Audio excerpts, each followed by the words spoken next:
আমরা একটু বের হয়েছিলাম, বের হয়ে যাচ্ছিলাম এক জায়গায়।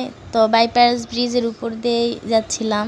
তারপর দেখলাম অনেক তালের সারি সারি সারি তাল, আর তালের হচ্ছে এই তালকুরগুলো, আমরা তো তালকুর বলি, আর কে কি বলে জানি না। আপনারা একটু কমেন্ট করে বলবেন আপনারা এই তালের শ্বাসকে কি বলেন।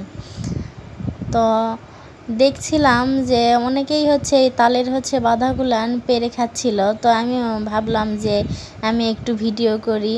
তো একটা ভাই হচ্ছে দেখলাম যে হচ্ছে তালের হচ্ছে বাধাগুলা পারতেছিল। তো ভাইয়াকে বললাম, আচ্ছা ভাই, আপনারা কি এগুলো হচ্ছে মানে পেরে কি বাসায় নিয়ে চলে যাবেন নাকি? তো উনি ভাইটা হচ্ছে যখন দেখলো যে আমি ভিডিও করতেছিলাম, তো ভাইয়া বললেন, এই আপু আপনি ভিডিও করেন না। তো একটু ভিডিও করছি। কিন্তু আমাকে এই হচ্ছে তালের শ্বাস খেতে অনেক ভালো লাগে। আপনারা কি তালের শ্বাসকে কি বলেন? আমরা তো নওগাঁর ভাষায় তালকুর বলি, আপনারা কি বলেন?